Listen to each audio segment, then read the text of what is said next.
De política, aspecto social y aspiraciones, hablaremos esta tarde con don Héctor Guzmán, alto dirigente del Partido Revolucionario Dominicano, aspirante a la candidatura senatorial del Distrito Nacional. También les tendremos las informaciones en el orden local e internacional. Acompáñenos en esta hora. Soy Silvia García, su anfitriona.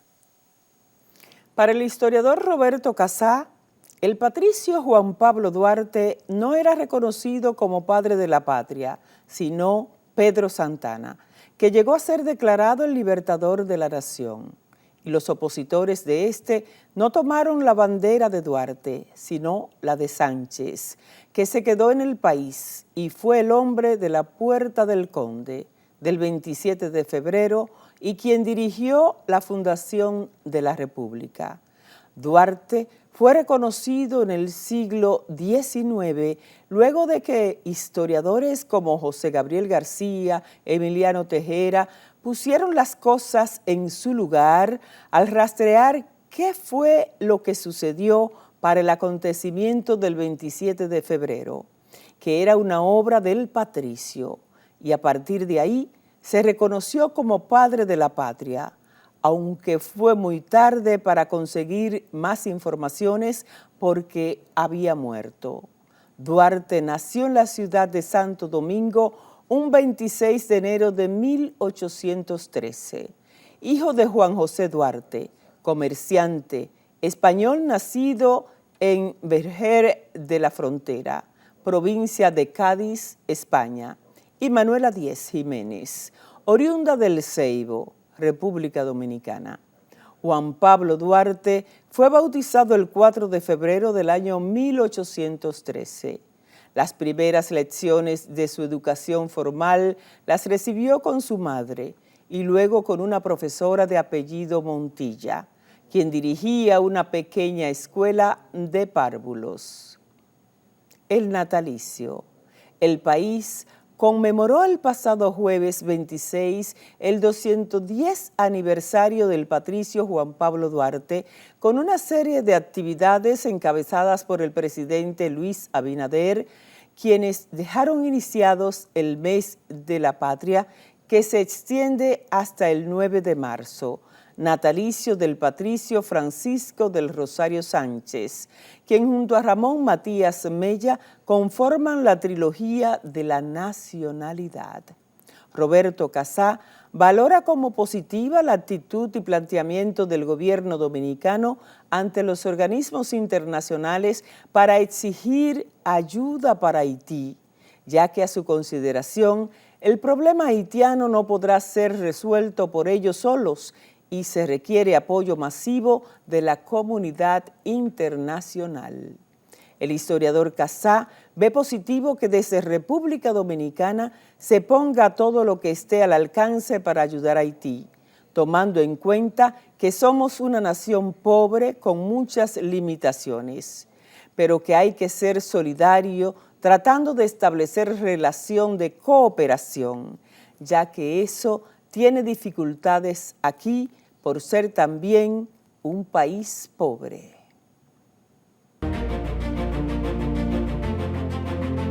Y queremos expresar en cuanto a en ese sentido nuestra solidaridad con su contenido. Expresa la preocupación por el Código Penal, el nuevo Código Penal que reposa en el Congreso Nacional durante mucho tiempo, y se hace necesario ya que el país pueda disponer de un código penal que pueda contribuir a fortalecer los procesos judiciales y también que pueda contribuir a disminuir lo que es esta situación de delito, de delincuencia que se reflejan de manera permanente y creciente en la República Dominicana.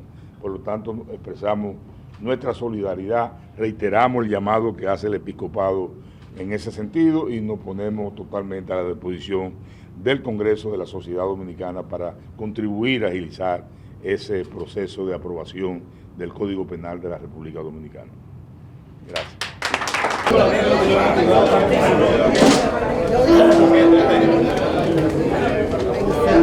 Eso va, ahí va.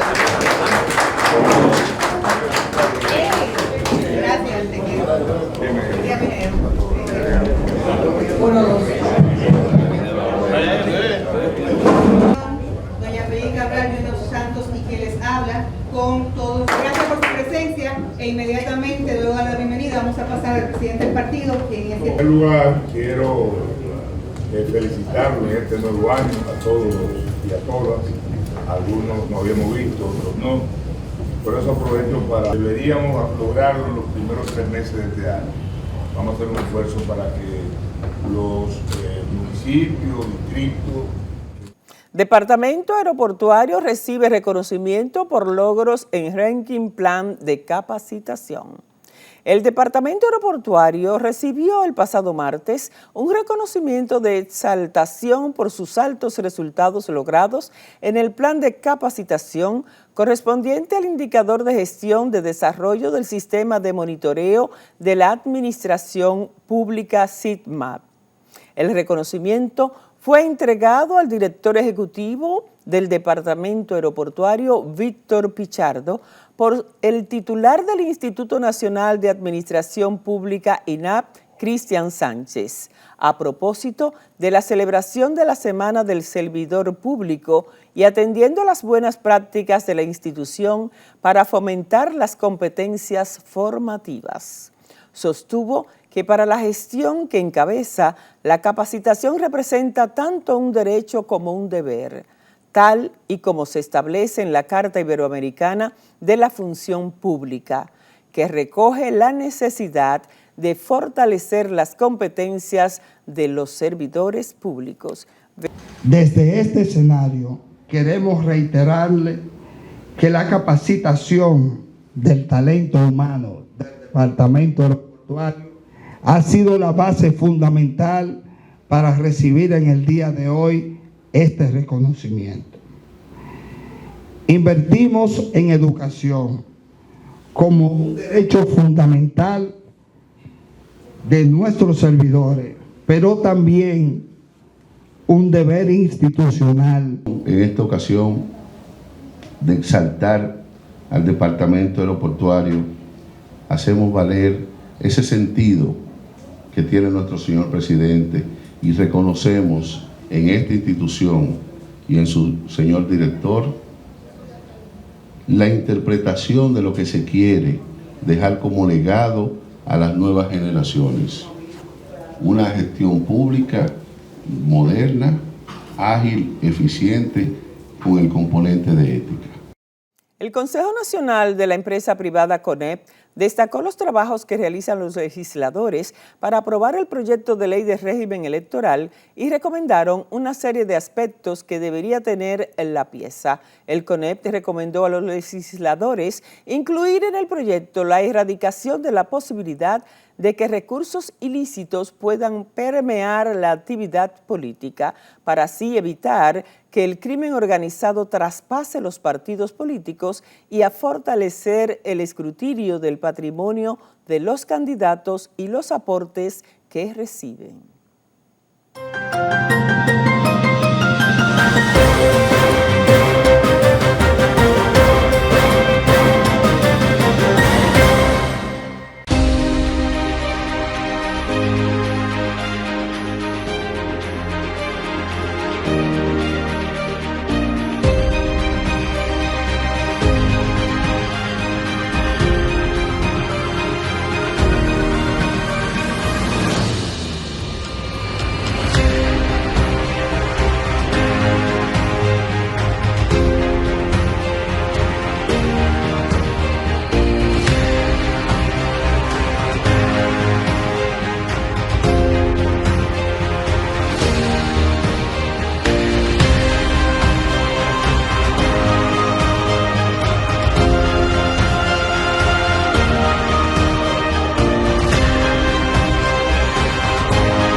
Una democracia sin mujeres no es democracia.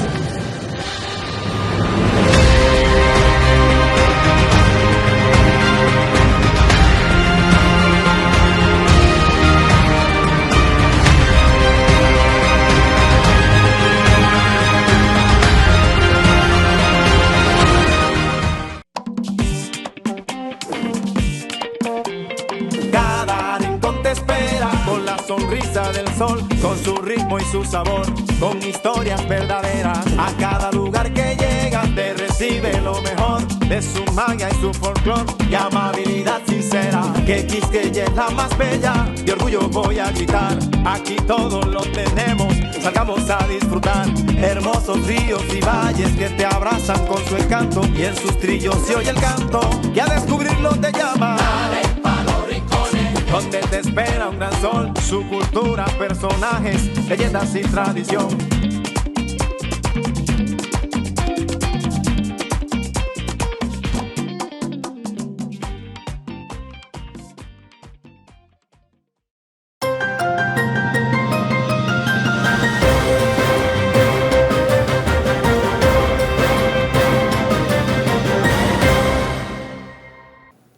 Amigas y amigos de Silvia en Perspectiva, estamos ya en el espacio de la entrevista y hoy tenemos nueva vez el placer de tener en la casa, claro que sí, ¿verdad? Porque un hombre de este espacio desde que se inició, Silvia en Perspectiva, ha estado pues con nosotros apoyándonos con sus comparecencias. Así es que damos la bienvenida al vicepresidente nacional, jefe de los voceros y además aspirante, y nos atrevemos a decir que el precandidato a senador por el Distrito Nacional del Partido Revolucionario Dominicano PRD, don Héctor Guzmán, un hombre que se ha ganado no solo el respeto, sino también el afecto de todos nosotros. Buenas tardes. Gracias, Silvia. Para mí es un placer estar aquí compartiendo contigo y los amigos televidentes de tu programa para que nueva vez estemos aquí conversando los temas de actualidad. Así es. Eso es lo que importa, uno poder opinar, poder llevar sus comentarios y yo diría sus criterios sobre cada tema de esto. Para nosotros es un honor. Y para nosotros más. De verdad. Bueno, pues vamos de inmediato a entrar en materia para nosotros pues poder aprovechar el tiempo que, como usted sabe, siendo productor y conductor de televisión además, con una larga data en lo que es la comparecencia a los espacios de televisión, se va volando el tiempo. Sí. Y quisiéramos iniciar, don Héctor, para que usted nos pueda ilustrar de cómo ha visto el panorama político en estos días en la República Dominicana a final de año y la entrada de este nuevo año. Fíjate, Silvia, el panorama político en sentido general, vamos a decir, a nivel nacional, se presenta de una manera tal de que ahora mismo, de cara a las elecciones presidenciales, no hay decisión en primera vuelta de ningún aspirante, de los que hasta ahora se han declarado.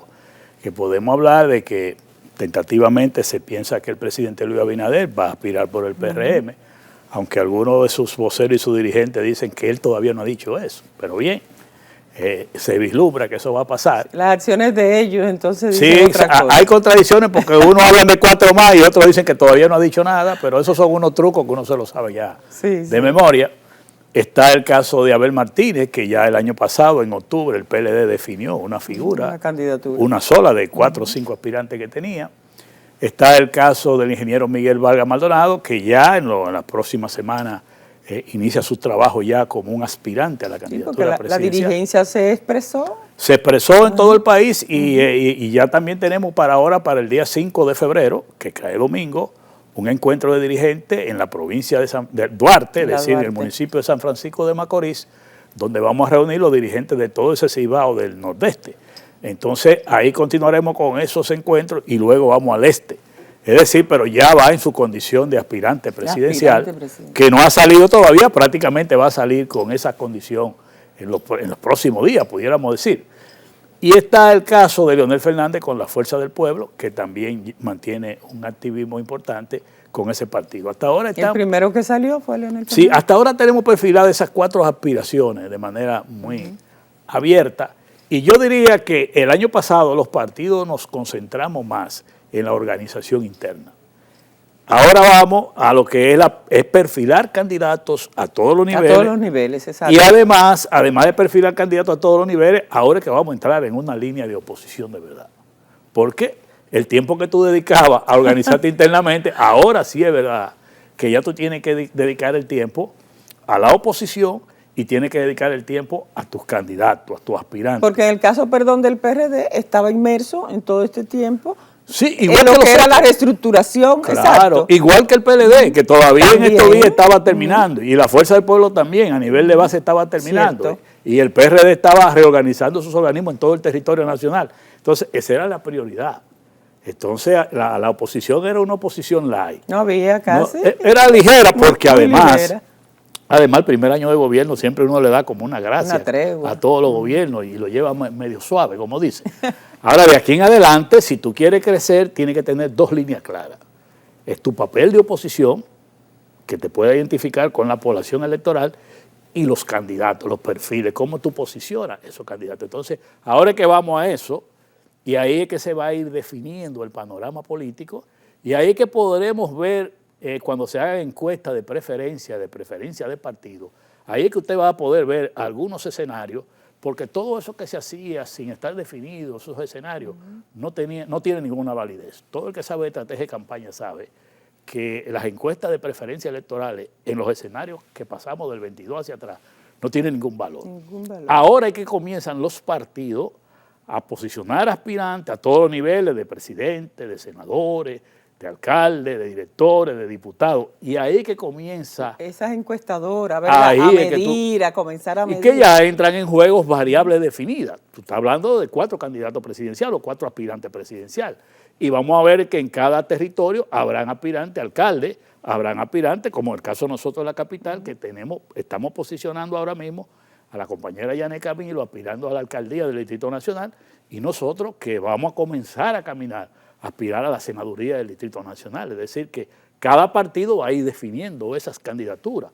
Y no hay duda de que esas candidaturas... Y posicionándolas. Claro, esas candidaturas van a influir en un posicionamiento de los partidos y también de la candidatura presidencial. Entonces, yo creo que ahora en el año 2023, a partir de febrero, mediados de febrero en adelante, comenzamos la carrera de posicionamiento de las fuerzas políticas y de los aspirantes en 2 líneas claras. La línea de oposición y la línea de crecimiento, de conquista del favor del electorado. Eso es lo que vamos ahora, y yo creo que a mediados de año, es decir, en mayo, ahí tendremos el panorama más o menos más definido de cara primero a las elecciones de febrero del 24, que son el 18. Las municipales. Las municipales, y después de las municipales, esas van a tener su impacto en la presidencial y congresional, que van a ser el 19 de mayo. Es decir, que el escenario comienza poco a poco a definirse. Y hay un elemento... ¿Qué tal conviene, las municipales primero que las presidenciales y congresuales para un candidato a la presidencia, por ejemplo?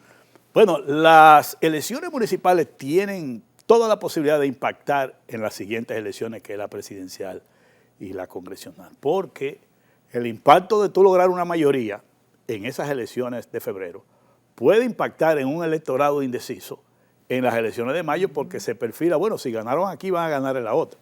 Eso es una posibilidad.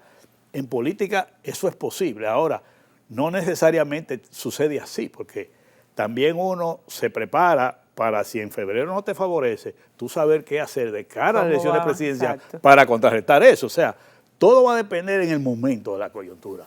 Sin lugar a dudas, para estas elecciones del 24 es una coyuntura diferente al proceso anterior. Recuerda que el proceso anterior, como una suspensión en febrero de las elecciones municipales, eso cambió todo el panorama todo. Y lo cambió a favor del PRM. Porque antes de febrero, las elecciones municipales, las preferencias electorales eran mayoritariamente a favor de la alianza del partido de gobierno, del PLD en ese momento. Pero la suspensión de las elecciones produjo... Dio un giro. Dio un cambio total a los resultados electorales. Sin embargo, cuando la victoria fue del PRM y sus aliados en febrero, eso se reflejó en las elecciones presidenciales también. Ahora, para las elecciones que venimos, bueno, no habrá suspensión de elecciones, eso es lo que esperamos. Supone, ¿verdad? Que no haya suspensión de elecciones.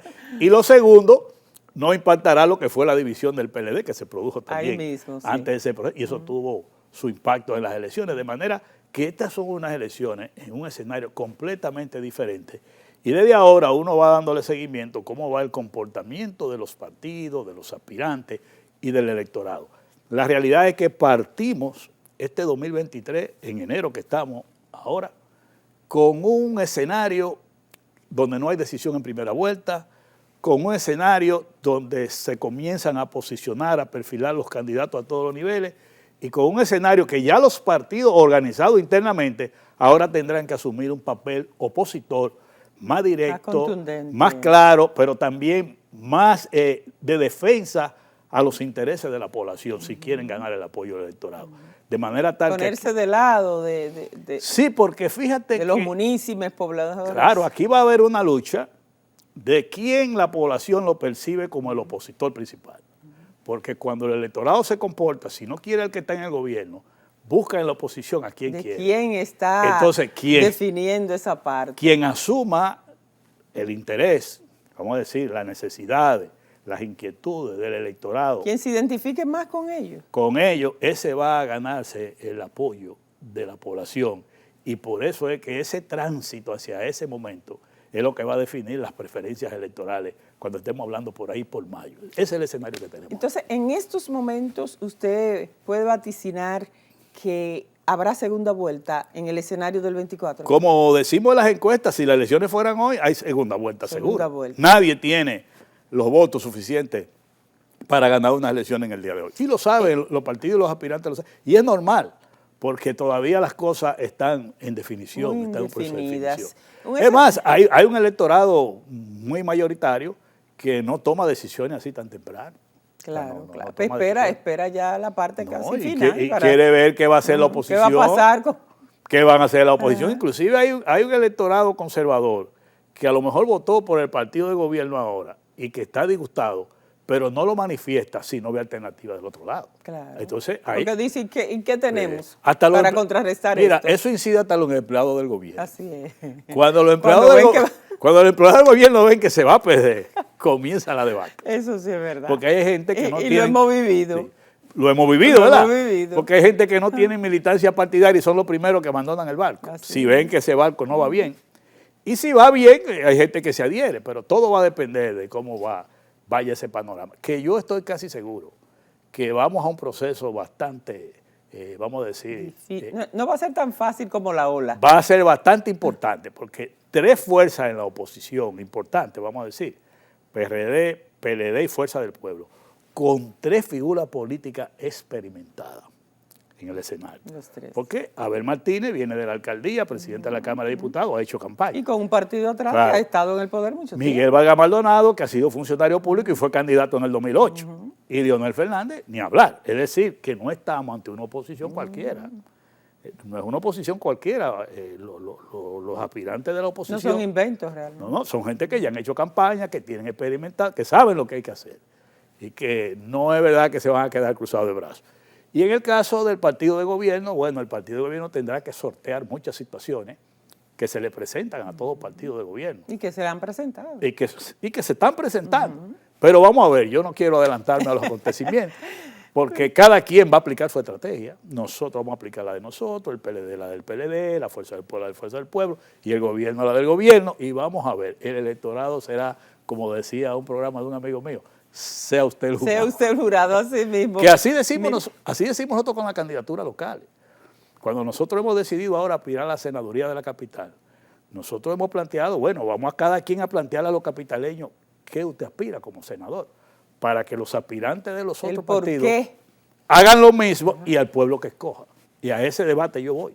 Yo voy a ese debate a decirle... Sí, van a tener que emplearse a fondo los demás. Bueno, puede ser.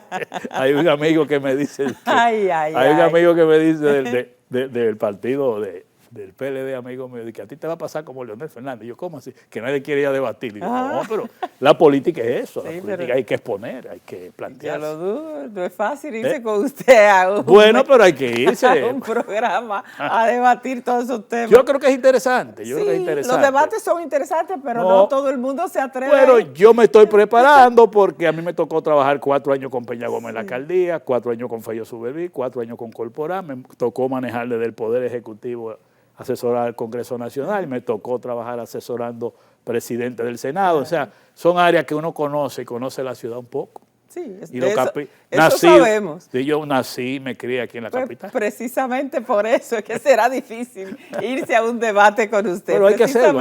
Hay que hacerlo. Mire, vamos a hablar más de sus aspiraciones a la senaduría también de las internas de los partidos. Correcto. A los cargos de dirección, que antes debe producirse eso, pero cuando vayamos a esta pausa y retornemos, okay, bien breve. Está bien, está bien. Ustedes quédense con nosotros.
Una democracia sin mujeres no es democracia.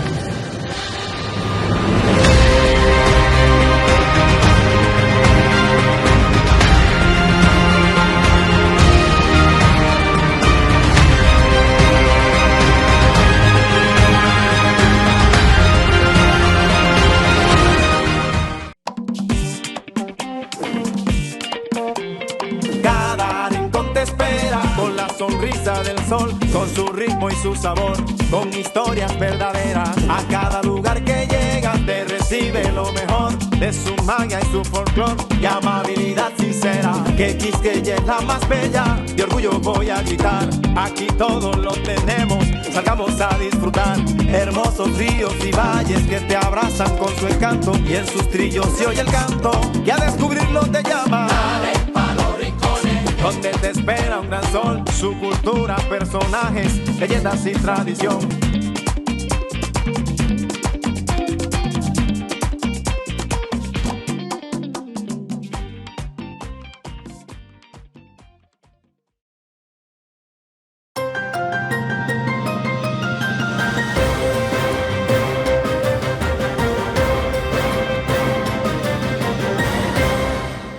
Experimentado político de la República Dominicana, y cuando nos marchamos a la pausa decía yo que no es fácil sentarse a debatir con don Héctor en un escenario ahí de candidaturas, pero vamos a continuar hablando de su candidatura más adelante, porque ahora queremos que usted nos pueda ilustrar un poco de esta parte que viene antes de lo que son las candidaturas ya a cargos electivos, sino a los de dirección de los partidos, las primarias internas de los partidos, a esos cargos de presidente, vicepresidente.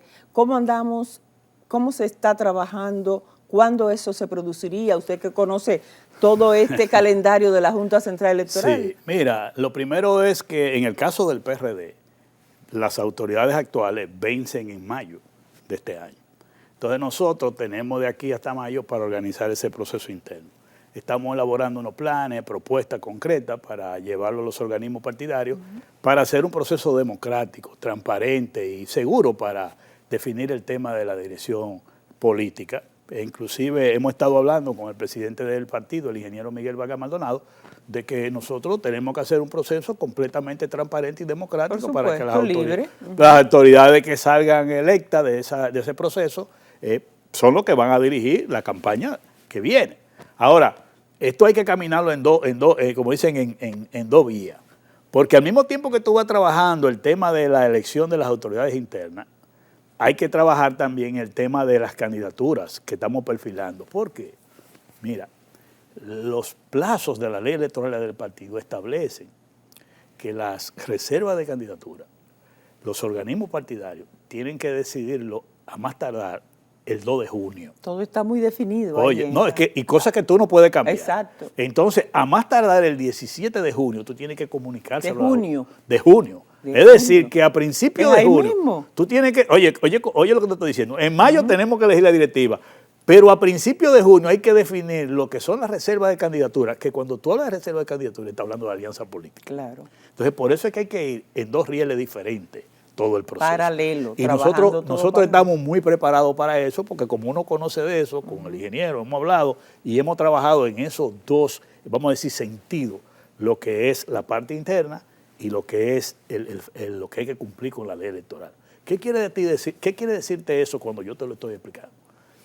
Que al definir reserva de candidatura, que el 2 de junio tú tienes que decidir en los organismos partidarios y a más tardar el 17 de junio tienes que entregárselo a la Junta y hacerla pública, te quiere decir que en mayo a más tardar tú te tienes que haber puesto de acuerdo con alguna organización para saber qué tú reservas para un acuerdo con esa organización, y más en el caso municipal. Es decir, que fíjate cómo esos dos... Que son las primeras que vienen. Que son las primeras elecciones que vienen. La primera, pero que además todas las reservas hay que hacerlas todas, no solo las municipales. Sí, claro, todas. Entonces el proceso de alianza ahí se va a definir. Estos son, vamos a decir, primicias que uno está dando, porque claro, son asuntos muy estratégicos y muy de operatividad. Pero ya la ley es clara, la ley te dice, mira, y no la podemos cambiar nosotros, los partidos no la pueden cambiar, eso va a afectar a todos los partidos. Es decir, que nosotros vamos claro de lo que tenemos que hacer internamente para la elección de la directiva, pero también vamos trabajando claramente para lo que tiene que ser con los candidatos, con los aspirantes, porque tenemos que definir candidaturas donde tú vas a apoyar un candidato que va a ir con tu propio candidato y donde tú vas a hacer una reserva para poder... Para una alianza. En una alianza, y si tú la reserves porque has hablado con alguien. Por supuesto. Para esa cosa. Concretar. Igual que el otro que te va a reservar a ti. De manera que ahí es que está interesante, por eso es que yo te digo que en mayo vamos a tener una perspectiva clara del proceso electoral del 24. De lo que puede venir. Claro, porque si tú tienes que hacer eso el 2 de junio, tú no lo vas a hacer el 2 de junio. Claro. Tú lo tienes que hacer. La ha venido preparando. Ya tú tienes que hacerlo a más tardar de abril a mayo. Claro. Tienes que hacer esa cosa. Entonces, nosotros estamos muy claros en eso. Y estamos en esa dirección trabajando. Y lo que damos es garantía de que vamos a ir a un proceso transparente, democrático para la escogencia de nuestra dirección partidaria. Y por el otro lado, a un proceso donde nosotros podamos tener los mejores candidatos del partido, en algunos casos solos, en algunos casos serán con alianzas, sobre todo esos temas de tipo municipal. Entonces se vea la mayor conveniencia, ¿verdad? Claro, porque a nivel local... poder tener las candidaturas ganadas. A nivel local, los propios compañeros hacen acuerdos con organizaciones sociales, con organizaciones comunitarias. Eso hay que, la mejor alianza es con la población. Así es. Nosotros estamos muy claros que el PRD tiene el PRD tiene que retomar su línea de concertación con la población, de identificarse con los problemas. Y la mejor alianza y la alianza que nosotros planteamos inicialmente es con los sectores organizados del pueblo dominicano. Que tú te vayas donde trabajadores, te vayas donde productores agropecuarios, te vayas donde clubes, te vayas donde organizaciones comunitarias, a pactar con ellos y a darle participación en la boleta electoral, claro, sobre todo para esas elecciones municipales. Y esa es una línea clara que le estamos diciendo a nosotros. Se está orientando en ese sentido, se ha estado orientando. Claro, de que, oye, los sectores, la alianza de nosotros con los sectores populares,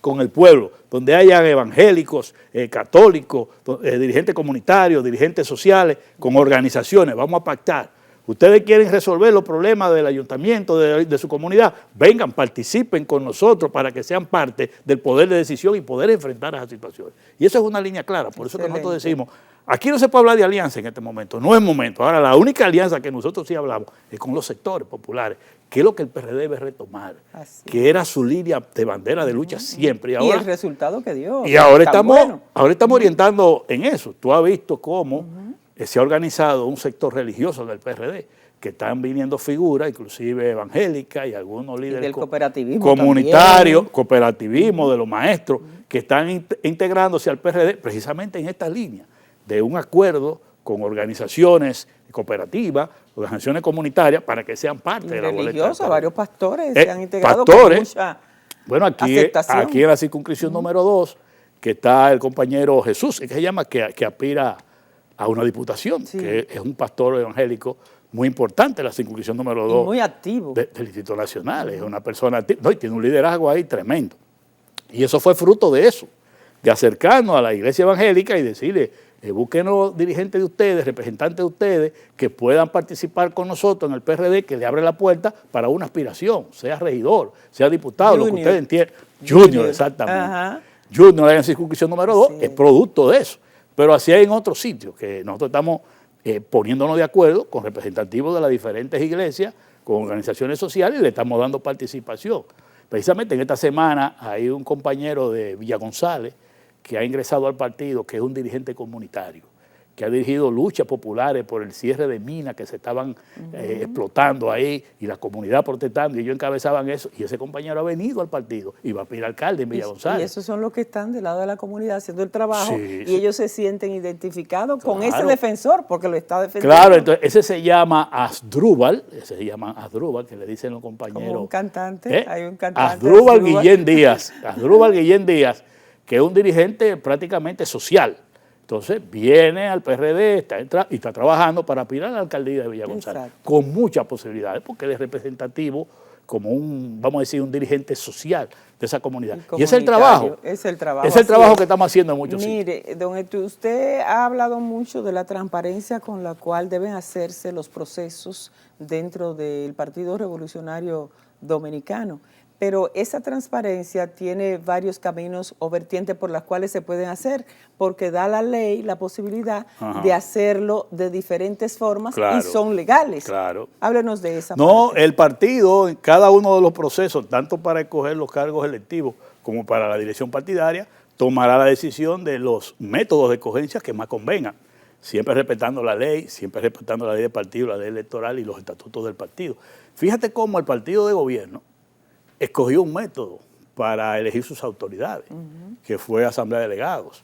Y todavía al día de hoy están terminando su proceso. Igual hizo el PLD, que comenzaron con elegir la directiva nacional y después fueron yendo a diferentes estamentos. Escala por escala. Igual que la Fuerza del Pueblo, también ha hecho lo mismo, de manera que, pero cada uno de ellos ha hecho eso en función de lo que le conviene a ellos como organización. Por eso es lo correcto. Ha usado sus estrategias para poderlo Claro, ellos dijeron, vamos a hacer todo proceso en función de lo que a ellos les conviene. Y eso es correcto. Nosotros en el PRD, cuando tomemos la decisión de escoger los candidatos, tanto las autoridades del partido como los cargos electivos, vamos a establecer los métodos y los procesos de acuerdo a como al partido le convenga para lograr el objetivo principal, que para nosotros el objetivo principal es la elección del 24. Claro. Eso es lo primordial. Nosotros son cosas secundarias. Entonces nos tenemos que tener claro cuál es el objetivo que perseguimos. De manera que en su momento, cada proceso, nosotros diremos cómo lo vamos a hacer, en qué tiempo lo vamos a hacer, cuándo lo vamos a hacer, para hacerlo en función de lo que más le convenga al partido. Es correcto. Muy bien, mire, el tiempo se nos va, queremos hablar de su candidatura, pero hay temas también nacionales y dentro de los nacionales que abarca lo internacional, como es por ejemplo la situación de Haití, lo que ha vivido el país. ¿Cómo usted ha visto que se ha manejado esa situación? Ahora tenemos muchos problemas. Guatemala acaba de anular lo que es la visita de ciudadanos dominicanos sin visa, que se puede hacer hasta el día 15 de febrero, pero ya será con visa por la cantidad de ciudadanos dominicanos que han buscado la vía guatemalteca para pasar a otras naciones en un recorrido. Mira, hay que decir lo siguiente, Silvia. Lo que está pasando, como digo yo, la consecuencia, que es lo que yo le llamo a lo que ha hecho Guatemala, porque es una consecuencia de la situación que estamos viviendo. Hay gente que lo enfoca diferente, de que lo que hizo Guatemala, no, lo que produjo Guatemala es una consecuencia de lo que está sucediendo en el país.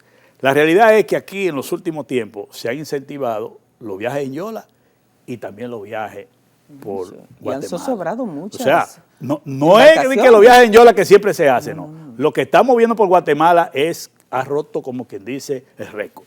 O sea, nosotros no habíamos visto eso de una manera. Yo no lo mira que tenemos muchos años. Tú eres del Parlacén y tú sabes. Acabamos de llegar hoy, en el día del viernes, precisamente, ayer, y lo que vimos realmente es penoso. Sí, porque entonces algo anda mal. Yo soy de lo que digo que inclusive los obispos de la Conferencia del Episcopado, en su comunicado al país, en su homilía también, le dijeron al país que la juventud dominicana se siente sola, que no tiene acompañamiento y que están desesperanzados. Fíjate cómo eso que dice la iglesia se relaciona con esto que estamos viendo. Entonces, hay que reconocer, si tú no admites que hay un problema, entonces no vas a resolver el problema. Por supuesto. Es lamentable que una conquista como esa, de que, como me dicen algunos ciudadanos de otros países, cuando vieron que en la gestión del canciller Miguel Vargas Maldonado se logró que en 37 países se permitiera que La los dominicanos supresión de viajaran visa. sin visa. Él me decía, eso se llama dignificar al pueblo dominicano. Así es. Entonces, cuando tú ves que pasa esto, entonces tú estás afectando la dignidad de los dominicanos. Porque cuando digo esto, para entrar aquí tiene que tener una Sí, visa. es muy penoso, Después que usted y además se había, Porque se había logrado una no, cosa, y una se había conquista. avanzado algo con España. Entonces, y ya tenemos otros países. ¿Qué puede pasar? Que otros países puedan reaccionar igual, y eso es lamentable.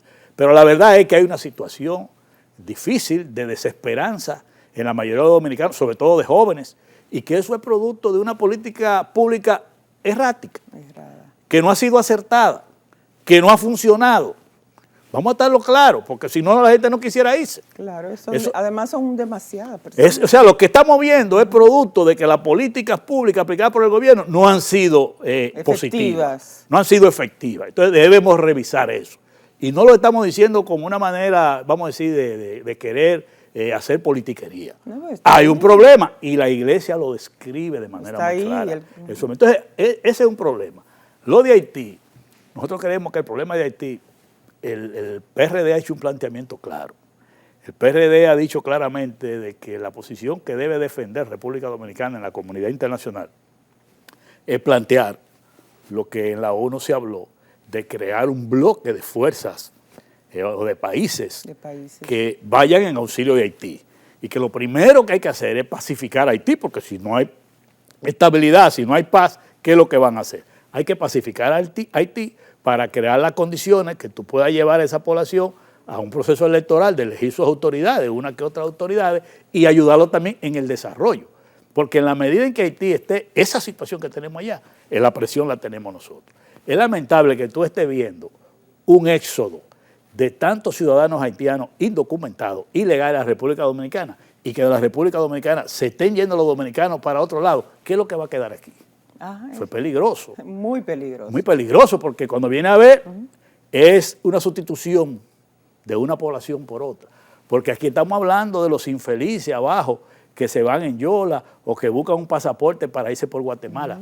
Pero en la clase media alta hacia arriba, tú ves la mayoría de los jóvenes y los padres hablando de que sus hijos se vayan a estudiar y que hacia vivir en el extranjero en mejores condiciones, porque vamos a poner las cosas como son. Y los que se van con becas, vienen la entrada, pero de Y una se vez vuelven. van Entonces, otra vez. la situación está a todos los niveles. O sea, los pobres de abajo se van en Yola y se van por Guatemala, pero en la clase media hacia arriba, aunque sea de manera, vamos a decir, legal, correcta, pero también hay un espíritu de abandonar el país también. Así es. Y eso es peligroso. Sí, peligroso, penoso, porque le Penoso, causa lamentable. uno... Entonces, ante eso es que nosotros tenemos los dominicanos que ponernos de acuerdo, porque esos son problemas que trascienden los políticos partidarios, son problemas del país. El problema de Haití es un problema del país, no de un partido ni de un gobierno. Y es de todo porque nos Es de afecta. todo, ¿verdad? Porque es una amenaza para todos los dominicanos. Pero mire, estuvimos recientemente en la frontera, precisamente por el lado de Dajabón, Sí. Manzanillo, Montecristi, pero específicamente Manzanillo, Dajabón, y tuvimos la oportunidad de estar en el muro que se está construyendo y conversábamos con varios municipios, nosotros para escuchar.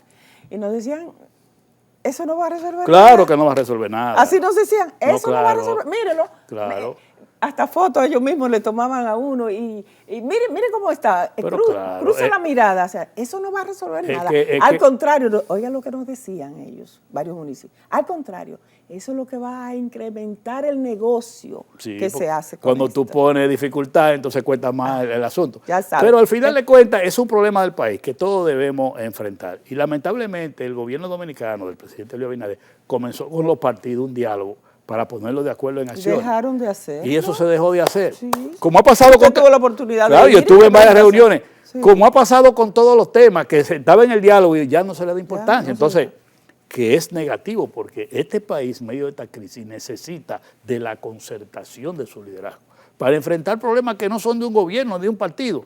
Por ejemplo, cuando hablamos del problema de la inseguridad ciudadana, es un tema del país, no es de un partido ni de un gobierno. El tema de Haití es un tema del país. El tema medioambiental es un tema del país que es gravísimo. Y así tú vas viendo varios temas que son temas del país, que necesita la concertación. Pero lamentablemente para mí el gobierno abandonó eso. Teníamos la esperanza, en ese momento teníamos mucha esperanza de que con ese diálogo se iban a poder tocar todos esos temas y poder aunar esfuerzos de todos los sectores de la nación. Que es necesario. Exacto. Que es mire, necesario. don Héctor, el tiempo se nos acabó. Se nos terminó, pero mire, tenemos que robarnos unos minutos más de la producción del programa, porque cuéntenos sobre sus aspiraciones a la senaduría del Distrito Nacional. Son 3 circunscripciones que tiene la capital, ¿verdad? Sí. Santo Domingo, en el distrito. ¿Cómo usted va a poder hacer ese trabajo, ese engranaje? ¿Y cómo en ese costo económico, don Héctor, que es tan fuerte? Yo comencé en estos días ya a ponerme en contacto con la dirección del Distrito Nacional para ir a las 3 circunscripciones, hablar con los dirigentes también, para que los dirigentes asuman, se empoderen de las aspiraciones nuestras a la senaduría. Pero más que una senaduría para los PRDistas, es una senaduría para los capitaleños. Yo creo en la participación de la población, en cuáles son los problemas y en qué es lo que hay que hacer para enfrentarlo desde el punto de vista de un legislador de la capital. Y lo primero, ¿cómo han recibido o asumido esos dirigentes con los cuales usted ha estado conversando? Porque esa es la primera parte y luego hacia afuera. Muy alegre porque ellos han dicho, bueno, ahora sí tenemos un bueno tenemos un buen gallo. Un aspirante, no un candidato. Sí, exactamente, para ir al escenario, con mucha receptividad, mucha positividad. Y es por algo importante. Yo he dicho que vamos a esta jornada porque aquí tenemos que definir la capital que queremos. ¿Cuál es la capital que queremos? ¿Es una capital de servicio? ¿Es de turismo? ¿Es de negocio? ¿Es de comercio? ¿Qué es lo que queremos como capital? Y eso tenemos que decidirlo con los capitaleños. Y cuando tú decidas con los capitaleños cuál es la capital que queremos, entonces en función de eso es que tienen que ser las inversiones. Y como tienen que ser las inversiones, entonces ahí es donde el legislador juega un papel importante, porque a la hora de hacer el presupuesto, tú tienes que contemplar que esa capital que tú quieres, el gobierno tiene que definir claro cómo es la inversión en función de esa capital. Entonces usted se va a reunir con todos los capitaleños en sus diferentes todos los sectores para que ellos le digan a usted qué es lo que tenemos como problema en la ciudad y cómo es que lo vamos a enfrentar para saber qué es la ciudad que queremos. Porque ese es un problema que aquí no se define. Mira un ejemplo sencillo. En la zona colonial,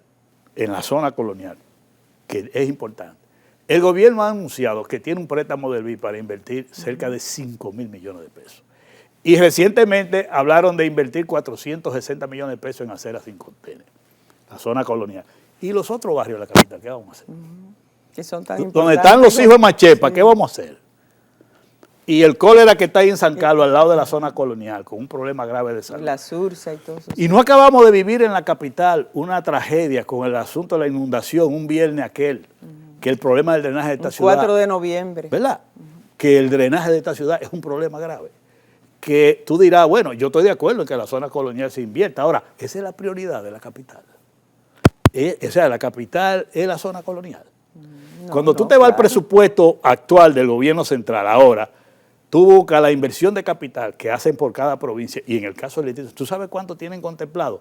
Apenas 7.000 millones de pesos para la capital y no está el drenaje pluvial.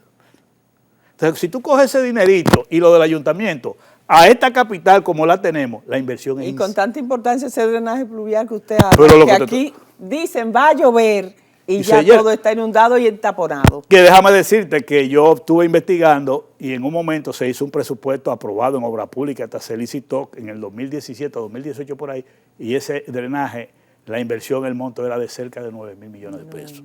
Pero yo te pregunto, por algún día hay que comenzarlo. Claro. Entonces yo te pregunto, si no definimos cuál es la capital que queremos y cuál es la prioridad de la capital, tú no me puedes concentrar la inversión en la zona colonial.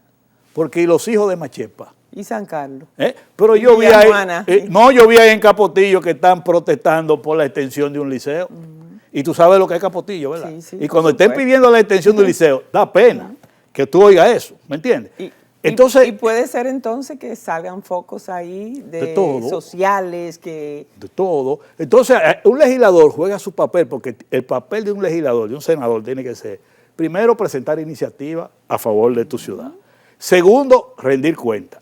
Y tercero, tú tienes que fiscalizar. Entonces, si tú tienes que fiscalizar, yo tengo que fiscalizar qué el gobierno invierte en la inversión y cómo. ¿Y tú has oído algún legislador de esto diciendo a la capital cuánto se ha invertido cada año? Ni cuánto está presupuestado. Ya yo investigué todo eso. porque como yo trabajé mucho en el ayuntamiento durante conoce. 12 años, conozco esta ciudad de arriba abajo, entonces, como yo mi tiempo me lo pasé trabajando para los candidatos que yo trabajé, que fue para Peña Gómez, para Jacobo Le Malduta, llegó el tiempo entonces, don Héctor. Ahora voy yo a presentar a los capitaleños como debe ser lo que nosotros les decimos.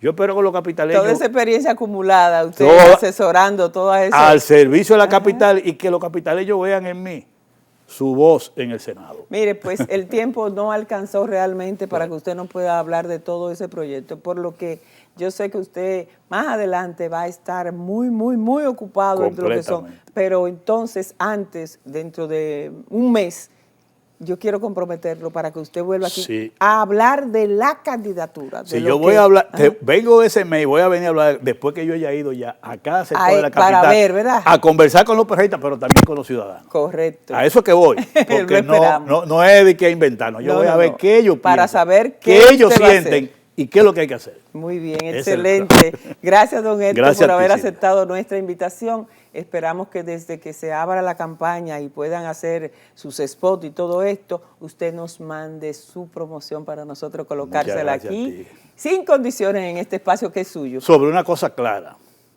los capitalinos pueden estar claros que mis actividades no van a ser financiadas por dinero ni de la corrupción ni del narcotráfico. Excelente. Pero tampoco voy a permitir que el que esté frente a mí haga uso de eso. Correcto. Para que estemos claros. ¿A qué jugar limpio? Muy bien, muy bien. Bueno, pues gracias. Ya tú sabes por dónde que vamos con el debate. Correctamente. Ustedes, por favor, continúen con nosotros que hay más contenido de interés. Y sin fecha para el próximo encuentro, concluyó la reunión para la revisión salarial entre el sector empresarial, los sindicalistas y el gobierno el pasado jueves. El fin del diálogo es llegar a un acuerdo, sin embargo, los empresarios no parecen estar en sintonía con la solicitud realizada por los sindicalistas de aumentar un 35% a los trabajadores.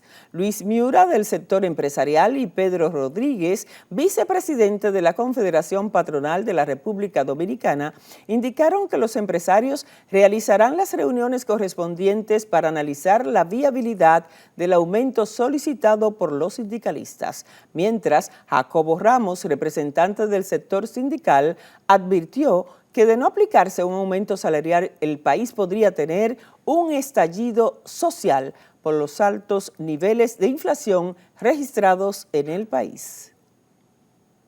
El Departamento de Asuntos Económicos y Sociales de la ONU dijo que la actual desaceleración económica mundial afecta tanto a los países desarrollados como a los países en desarrollo, y muchos enfrentan riesgos de recesión en 2023. El Banco Mundial y el Fondo Monetario Internacional también han rebajado sus pronósticos de crecimiento para este año. Veamos. Y en medio ambiente les tenemos que la República Dominicana, representada por el ministro de Medio Ambiente y Recursos Naturales, Miguel Seara Hatton, destacó la importancia del financiamiento y fortalecimiento de la agenda climática para la región, como parte de los logros obtenidos entre julio y diciembre de 2022 como presidente pro tempore de la Comisión Centroamericana de Ambiente y Desarrollo, un organismo del Sistema de la Integración Centroamericana SICA. Entre los principales resultados que presentó el país durante el acto protocolar de traspaso de la presidencia pro tempore que se desarrolló en Belice están además el posicionamiento y la incidencia de la región en los foros internacionales ambientales y la importancia de las inversiones para la adaptación y mitigación del impacto del cambio climático. Y en deportes, amigas y amigos, les contamos que el ex antesalista dominicano Adrián Beltré es la figura más destacada del grupo de nuevos candidatos para ingresar al Salón de la Fama del Béisbol de Grandes Ligas en 2024. Esto a propósito de que el también defensor de la esquina caliente, Scott Rowland, entrará al Salón de la Fama este julio. Bueno, esperemos que también pues llegue Adrián Beltré, otro dominicano, a ese salón, al afamado, valga la redundancia, Salón de la Fama.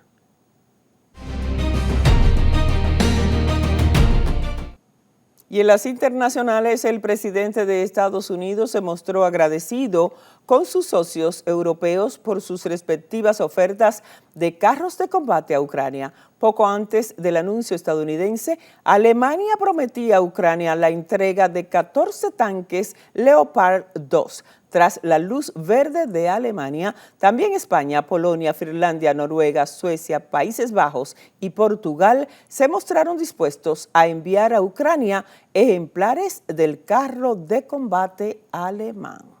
Bueno, señores, abogamos por la paz, pero ya ustedes ven cómo van las cosas por ese lado del mundo. Amigas y amigos, de esta manera hemos llegado al final de su espacio Silvia en Perspectiva por la tarde de hoy. Agradecida de Dios y de ustedes que nos han prestado su sintonía y esperamos que el próximo sábado estén ahí con las gracias de nuestro sumo creador. Pasen feliz resto del fin de semana. Bye bye.